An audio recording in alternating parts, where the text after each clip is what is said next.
ഉപ്പാന്റെ കൂടെ നിക്കാൻ വന്ന ഫൈസിമോൻ. ആക്ച്വലി എത്താത്തമാർ ഉപ്പാന്റെ അടുത്ത് പറഞ്ഞു എന്റെ പാസ്പോർട്ടൊക്കെ തിരിച്ചു കിട്ടുന്നവരെ കുറച്ച് ദിവസത്തേക്കേ ഉള്ളൂ.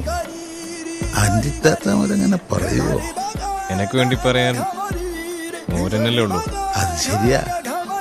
ആകെ ഉള്ള അനിയൻ ചെക്കനെ നട്ടലിൽ